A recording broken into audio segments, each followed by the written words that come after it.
welcome back to the MCDFNL Footy Show for another week. Sean Kelly's my name, in the host's chair as per every week, and we've decided to settle this co-host debate once and for all this week. We've got Sam Gowers in the studio this week. We've got Scott Carey in the studio this week. You can be the judge who is the best co-host out there. By the end of this show, we'll know. Sam Gowers, good afternoon. Good afternoon, Sean. Clearly me. And Scott Carey, good afternoon to you. How are you, Sean? Should I be sitting in the middle of you two, really? Nah, not at all, mate. Kind of put you next to each other, expecting fireworks and hoping that it might happen. No, I got a lot of respect for this bloke, and I'll just be fair and square right here. Good to hear. Scotty's playing the straight bat and Sam's gone straight out with the declaration of war. Let's have a look at last week's games because we've got a big show coming up today. We're going to give you, of course, no games coming up this weekend. So we're going to have a look at each team's run home towards the finals, how they're placed after round 6 and what lies ahead for each senior football team in the MCDFNL. But we'll do that after we talk about this week's results, and we'll start with the game out at Trentham on the weekend. Between the Saints and Avoca, a good win for Avoca, 15-10-100, defeating a competitive Trentham 13-9-87. Best for Avoca, their coach Adrian Pilgrim, this is goal kickers. Goals, Adrian Pilgrim kicked 3 goals. Edwards, Coghlan and Martland 2 goals each. For Trentham, Whitehouse kicked 3, 2 each to Fleming, Whelan, Hoffman and Wicker. For Avoca, their better players, Wiltshire, Britton, Edwards and Farnsworth. And for Trentham, Wicker, Scoble, Whelan and Whitehouse. Good win by Avoca in the end, Scotty, but again, clubs come at them in the last quarter, and I suppose there was Trentham, they couldn't quite get the momentum going. They kicked 4 goals to 1 in the last quarter, but just couldn't get over the line in the end. Yeah, it's a bit of a worry, surely for Avoca, these last quarter lapses. I think a bit of a head count in the last quarter probably stopped Trentham's momentum Yes, I at heard some about stage. that. So don't know if that was the right way to go there, but yeah, it is a bit of a worry, but I know you take the 4 points every week. So You certainly do. Avoca back on the winners list this week. Navarre taking on Talbot, Sammy, and this one was a result that you don't see all that often because Navarre 13-15-93 defeating Talbot 2 behinds, 2 points. Yes, that's right. No goal kickers for the Hawks on the weekend, unfortunately. Goals for Navarre, Brennan with 6 and Ben Scott with 2 with their multiples. Best for Navarre, Hendy, Flood, Scott and Brennan. And for Talbot, Whiteman, Barris, Sullivan and Kurt Gunther. Very interesting game of football. From all reports, a wet day, and the Navarre boys were taking hangers like it was a dry day. Yeah, it's sort of a bit of a bizarre result at senior level. You see it a bit more in reserves or juniors, but yeah, almost unheard of at senior level. Some interesting statements made by the captain of Navarre during the week as well, Scotty. We did happen across the Stall News Times early this week where, in reviewing the game, he was much more impressed with Royal Park the week before Interleague than he was with Talbot this week. In fact, going as far as saying, and I paraphrase, Talbot aren't much good. yeah, it's a big call. Fighting in words. the season. Yeah, absolutely, but I mean, they probably don't have much to fall back on with only 2 points on the board, so you could say that he probably is right with a competitive Royal Park when they played them. Yeah, very true indeed, Talbot. Thankfully, have got the week off now, as all clubs do, to try and regroup a little bit and get themselves back on the winners list. Speaking of the winners list, it's a list that Denali entered for the first time this year, this past weekend. Congratulations to the Eagles, 12-17-89, defeating Maryborough Rovers 4-6-30. Justin Laird, 4 goals for Denali and 3 to Edwards for the Rovers. Hennessy was their only multiple goal kicker with 2 goals on the day.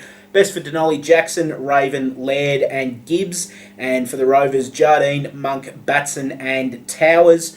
Denali finally get one over the line. Sammy, good to see for the Eagles. Yeah, well done to the Eagles. Good to see them get a win finally. Really worrying for Rovers though, they're struggling big time. They are indeed. Could only manage 1 goal in each of the quarters on the weekend in a game where I think we went in talking last week about the fact that this was a game that they could have won. Yeah, and they failed to do that. They're struggling for targets up forward big time, I think. I think you might be right there. One team that's not struggling for targets up forward, though, is the Newstead Football Club. They had a thumping win against Maldon on the weekend. 18-13, 121 Newstead defeating Maldon 5-8-38. No real standouts in front in terms of multiple goals this week, but they did have 10 individual goal kickers over the weekend. Newstead, Checkley 3, Christmas, Wall, Reese, Ford and Colvin at 2 each for Newstead. Bell, the 2 goals for Maldon, the only multiple for the weekend. Best for Newstead, Ford, Webster, Tanner, Wall and Williams. And for Maldon, McKnight, Kelly, Fitzpatrick and Gatty. Solid win by the Steaders against Scotty. Some really good form coming from them on a pretty waterlogged Bellwood full reserve from memory. Yeah, they keep kicking goals, Sean. Every week we see, the 10 different goal kickers and their midfielders are always getting in there and they keep doing what they have to do. And you know, Malden's not a bad side. They're probably not playing their best footy at this time of the year, but, you know, they're still a half-decent side, and if you keep coming out with 9-point wins every week, you're doing something right. Yeah, I think they haven't lost every game they've played this year. They've won by over 80 points or something like that. But some injury worries down at Newstead with Sammy Kerr going off early in the game last week as well, Scott. Yeah, speaking to the old man Peter, president of the league, and he's rolled the ankle pretty badly, but, you know, from all reports, it's nothing too bad with the bones. So, yep. You know, maybe a few weeks on the sidelines and you should see him back up and running. Good time to have the Queen's birthday bye there, give him a chance to get it out of there and maybe not miss as many games as he might have initially thought. Carisbrook on the weekend, Sammy, 14-15-99, defeating Natty Bialaba 7-9-51. Nathan Wright, another 5 goals up forward for Carisbrook. He's been fantastic this year. Nick Wright kicked 3 and Matty Bilton 2 goals. Lockie Cameron, the only multiple goal kicker for Natty Bialaba, 2 goals in, I think, some 25 minutes of footy we were talking about off air. Best for Carisbrook, the Wright boys, Nathan and Nick, their 2 best players, along with Bilton and Cornwell. And for Natty Bialaba, Mortlock, Fitzgerald, Gifford and Miles. Mate, talk us through this one. I know that when we were talking about teams of the year, you hadn't had a look at Carisbrook a couple of weeks ago when we were talking about it. Do they enter that discussion? Yeah, probably wasn't the best weekend to see them. True. On. It's a pretty scrappy game, not much of a spectacle, but yeah, they just got the job done. The Wright boys up forward, of course. Nathan Wright kicked some goals in the interleague game. He's second on the goal kicking chart this year with 31. He must be in some sort of pretty good form this year. Yeah, he's looking fit, Big Nath. He's kicked a fair few this year. Nick Wright's also doing well in front of goals. Spending a bit of time in the midfield, a bit of time up forward, doing very well. Beautiful. Carisbrook just keep on keeping on, undefeated, second on the ladder at the moment. Good win by Lexton on Sunday as well. They hosted Campbell's Creek out at Lexton Reserve on Sunday, and it was the Tigers 26-10, 166, defeating Campbell's Creek 5-7-37. Excuse me. We talk of bags of goals. We talk Matthew Brown, who's been up and down with his form this year, but came back on the weekend, kicking the lazy 13 against Creek. Adams, Mosby, and the coach Paul Phillips, 2 goals each for Lexton. All singles for Campbell's Creek, as you can see up on the screen. Best for Lexton, Brown, Aspland, Oliver, Chester, Barnes and Carslake. No Mick Jennings, which is surprising given how good he was on the show last week, but I suppose he's not going to be too disappointing because his team won by 20 goals. So the footy show reverse curse, I suppose, still lives on. You come on the footy show, you play well. Yeah, I'm sure Mick would rather get the win than any individual success. Unfortunately, hasn't had any effect on your form because you've been terrible all year in Natty's twos. Best players at Four Creek on the weekend: Stone, Hodoris, Connolly, McKendry, Adamson and Murray. Good win by Lexton. Scotty, I suppose this was one where a lot of focus obviously on Newstead, Carisbrook and Nevada start the year. This is the Tigers putting their hand up and saying, don't forget us. Yeah, absolutely. You could almost say it was maybe a bit of a touch-and-go danger game at the start of the week. The Creek playing not too bad footy, and, you know, to kick 9 goals in the second quarter and 12 in the last, you're doing something pretty right there. And I think it's an important win to get them going, and a big win as well. So yeah, Sean Smith going off with a calf injury for Campbell's Creek certainly didn't help things. It'll be interesting to see if he can come up after the Queen's birthday weekend break. Last game for the weekend out at Harcourt on Sunday afternoon, a pretty easy win by the Lions, 19-14-128, defeating Royal Park 6-12-48. The McLean boys up forward doing the job, 10 goals between them for Harcourt on the weekend. Matt Geary also kicked 4 and Newton got 2. Hamish Blake and Trent Pye, the 2 multiples for Bushy with 2 each. Best for Harcourt, Douglas, the McLeans, Chaplin and Newton. And for Royal Park, Blake, Birch, Pye and Marr. Really good win by Harcourt. It's one of those really 4-quarter games where they've played. They didn't let up at any stage during the game, and just, I suppose, the last 4 goals of the game in the last quarter where Royal Park didn't fire a shot just added, I suppose, a bit to that percentage, which, as we may see later on, could come in handy towards the end of the year. Scotty. yeah, absolutely, mate. Again, doing what they have to, like a few other sides at the moment. Matt Geary, Sammy, I think, big standout and probably almost the biggest input for the year in the competition. Yeah, he's a big in for Harcourt coming back. I think Harcourt's probably sneaking under a few people's radars a little bit, actually. Yeah, I think you might be right. Yeah. And of course, you're not auguring well at all, because all during that I was going to throw to you, and then it said Scotty's name. So I think round 1 in the co-host battle, it's 1 point Scott Carey. Yeah, well, you've tipped that in his favour. I have, I suppose, do that. But let's have a look at the netball results as I try and regain my composure after that one. A-grade netball on the weekend. Avoca 74 defeating Trentham 29. Big win by Avoca. Cassie Moser, the best on ground, best on court even for Avoca. I know if I get that wrong, the netball players tend to slam me when I say best on ground when we talk about netball. So I'm sorry, best on court. Navarre 62 defeating Talbot 16. Taylor Mason 30 goals in the shooter's arc for Navarre, coming off a fantastic 17 and under interleague captaincy campaign. Jess Williamson, best on court for Navarre. Denali had a big win up against Maryborough Rovers, 69-19. The Eagles really starting to hit their straps. Sophie McQuinn and Ash Lyric amongst the best players for Denali on the weekend. Malden 45 defeating Newstead 17. Good win by the Bombers. Beck McKnight 25 goals. Avalon Crom 20. Getting the job done against a Newstead side that we spoke to Amanda Guthrie about a couple of weeks ago have been inconsistent this season. Good game between Natty Bialaba and Carisbrook out at Carisbrook. Natty 24 defeating Carisbrook 23. Best players for Natty: Ash Edwards, Naomi Medlin and Caitlin Lenfranchi, all coming off interleague campaigns. Sammy, a good win by Natty. Yeah, the Swans netballers are travelling all right, better than the footballers. They are indeed. That's what I thought I'd throw to you for that one. Lexington 88 defeating Campbell's Creek 18. Big game for Lisa Donhart. 52 goals for Lexington. Rachel Phelan also shooting 36 goals. And Harcourt in the last game of the round, 53, defeating Royal Park 34. Douglas 40 goals. Caitlin Douglas for Harcourt. Juliana Sutton, Royal Park's best on court. We'll have a look at the netball ladder because we haven't had a look at ladders so far during the show. So Navarre undefeated, sitting on top of the ladder with 6 wins from their 6 games. There's 2 teams with just the 1 loss for the season. Natty in second and Malden in third. Then Denali, Lexington and Carisbrook, 4 wins each for the season. Harcourt and Newstead round out the top 8 with Royal Park sitting right on their heels, all with 3 wins each. Avoca and Maryborough Rovers at 2 wins apiece. Trentham in 12th spot with 1. And then Talbot and Campbell's Creek yet to open their accounts for the season. Gentlemen, of course, this is where we would normally preview the next week's round of action. But as you know, Queen's birthday weekend, no footy going on this weekend. Second time in 3 weeks where we've had no footy, so we're kind of stretching to find stuff to preview until Scotty actually managed to cross an ingenious idea the other day. Let's kind of do a half-season review of the footy across the MCDFNL. I did point out to him that we're not at the half-season yet, but given that we're only 2 games away from it, we thought, what a perfect time to do it now. What we're going to go through, we'll flash it up on the screen. We're going to go through every club, have a look at how they've gone this season, have a look at their run home, have a look at where we think they're going to sit on the ladder after round 15. So that's with 1 week to go in the season before what could be some pretty big games in the final round of the year. So we'll start with Avoca Sam Gowers, who are sitting 8th on the ladder at the moment, 3 wins and 3 losses.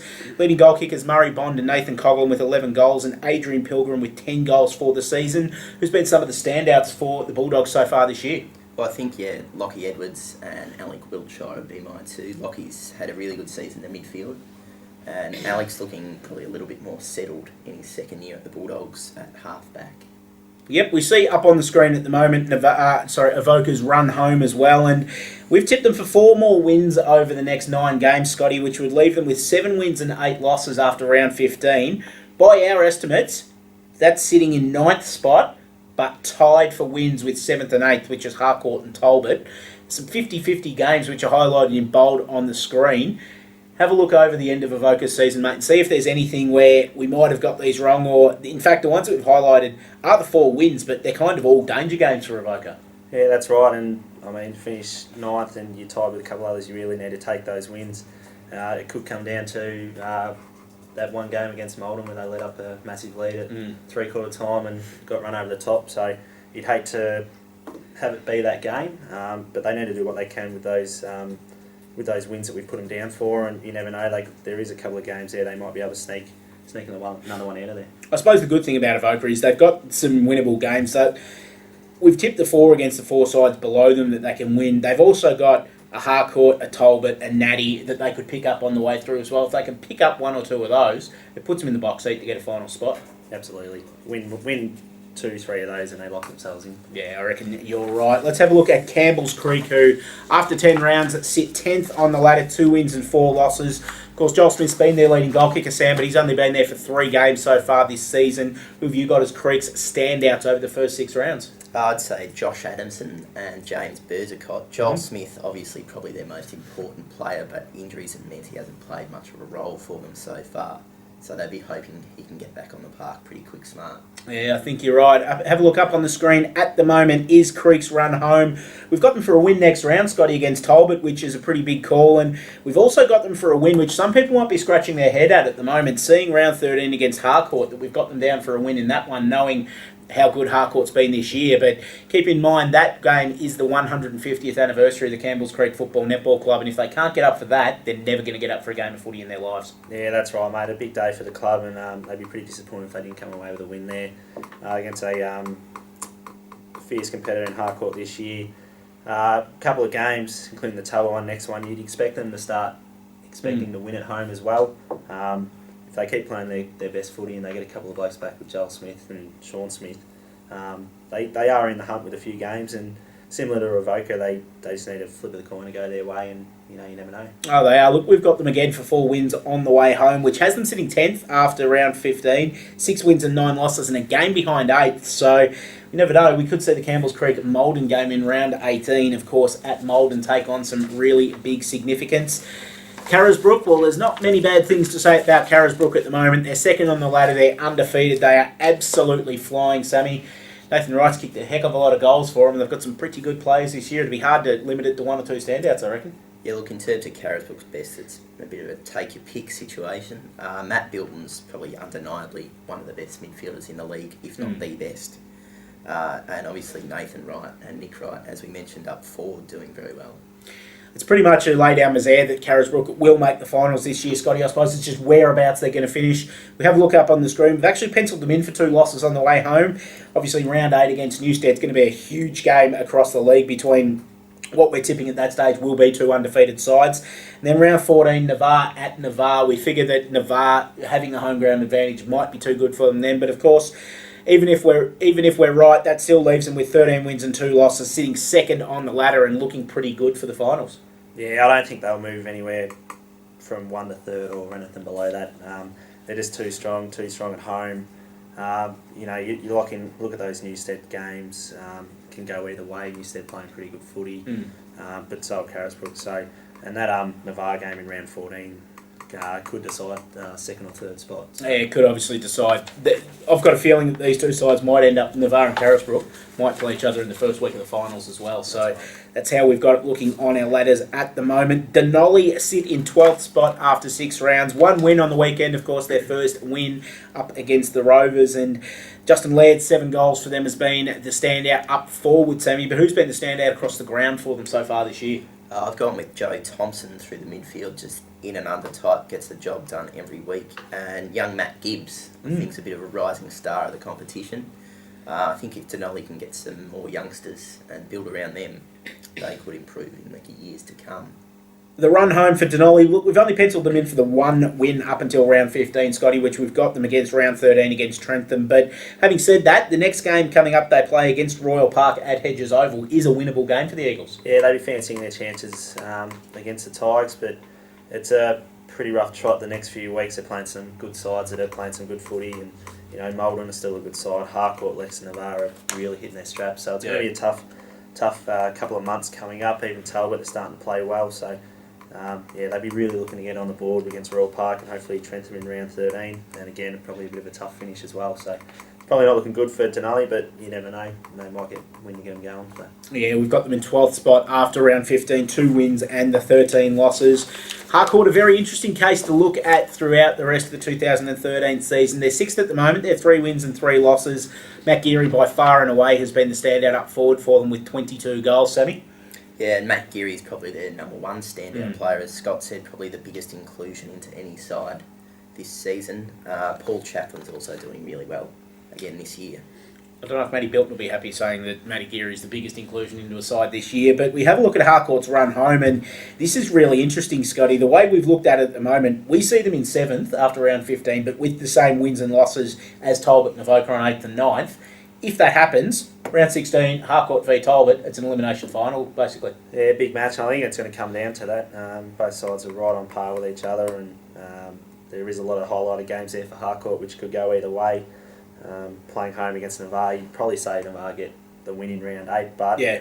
from all reports and a few people around town are saying Harcourt are really starting to hit their straps and they're actually playing very good footy, so they could be a bit of a bogey side for those top 3 or 4 sides, and it sounds like you probably don't really want to play them down at Harcourt anytime soon. No, you wouldn't think so. And look, we've got a couple of 50-50s there, obviously. Natty Bialaba in round 10 at Natty, and Campbell's Creek that we mentioned in the Creeks at 150th. If they can jag those two, it'll really put them in good stead, considering round 14-15 they've got Newstead and Carisbrook. So it's a pretty rough initiation towards that last week of the season if they do have to play Talbot in an elimination game basically in the last round of the year. I think they'd be pretty happy to play Newstead and Carisbrook in those last final rounds. So if they get a few wins over the next couple of months and set themselves up, it's a good lead into the finals if they cement their spot playing the top 2 sides that we think.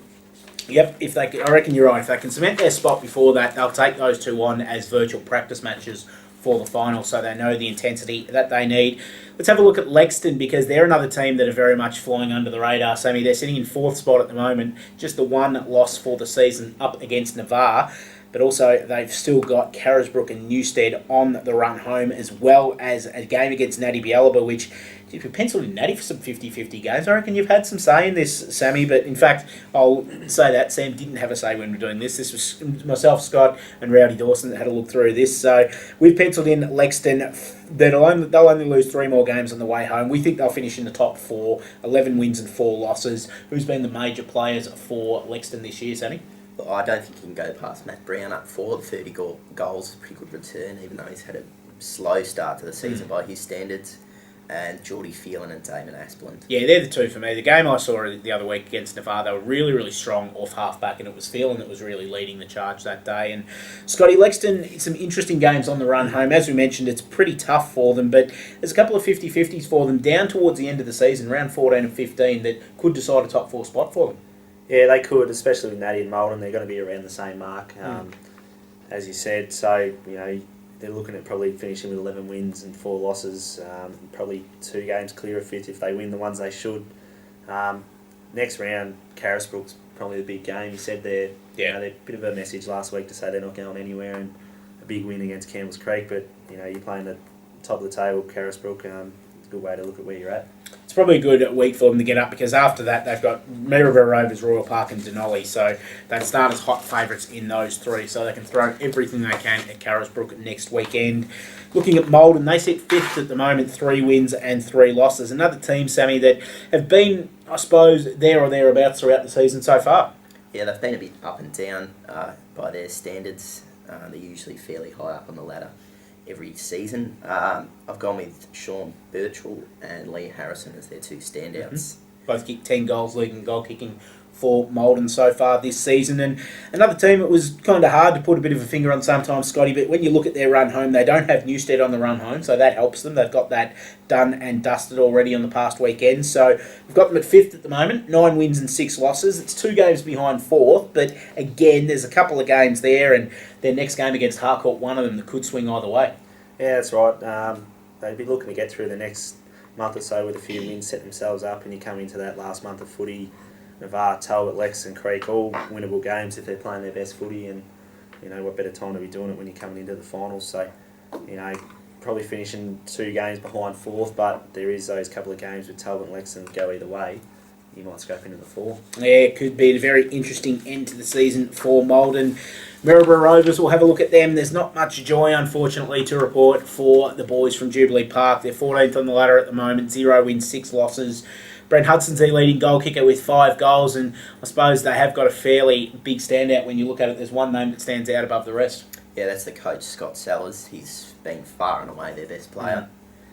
Not too much else. We're not really predicting any more joy for the season for the Rovers up until round 15. In fact, we've got them on the bottom winless after round 15. But that round 16 game, if they are winless at round 15, that round 16 game is going to literally be their grand final, and it could be a winnable one against Royal Park. Yeah, you could hope that they show up and have a good game against Trentham in round 7. Yeah.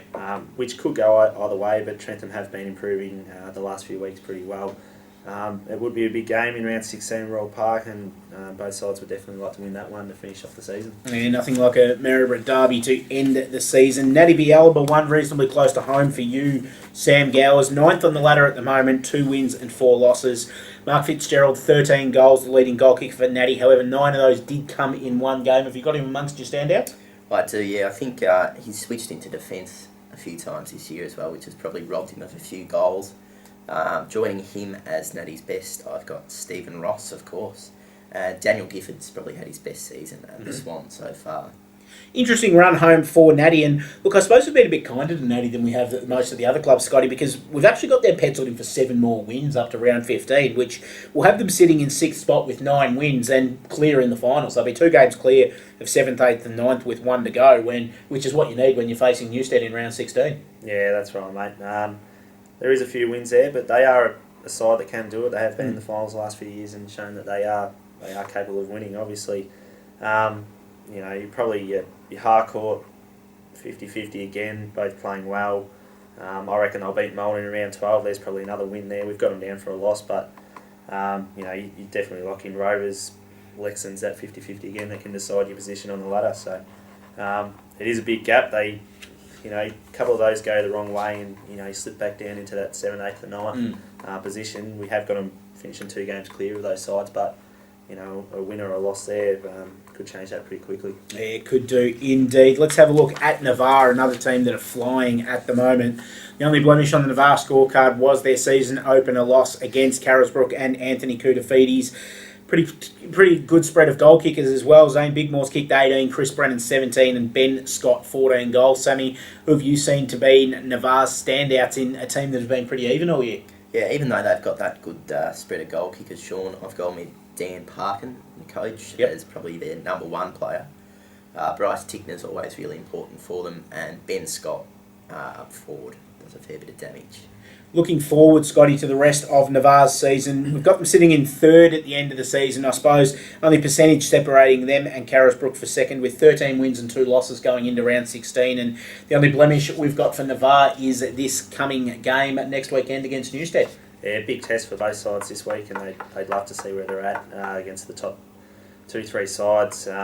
Similar to Carisbrook, same position. They're going to win most of their games on the run home, and that round 14 game against Carisbrook all it is going to decide is 2nd or 3rd, I'd say. Pretty much. I think you might be right. Might decide who wears black shorts and who wears coloured shorts and who wears white shorts in the finals when they play each other. Newstead, and that's the reason why we think that Carisbrook and Navarre will finish 2nd and 3rd, because Newstead are absolutely flying. They're on top of the ladder, 6 wins, 0 losses, every game an 80-point plus win. Daniel Christmas kicked 37 goals. Not much has gone wrong for the Steaders so far this year, Sammy. No, as you said, they're absolutely flying. Christmas up forward, obviously doing very well. And Sam Kerr and Ethan Ford coming back have given a massive boost. Yeah, certainly have. We look at Newstead's run home, Scotty, and we can't see their undefeated run finishing up anytime soon. However, if it is, it's going to be in the next fortnight after the break when they take on Navarre and Carisbrook.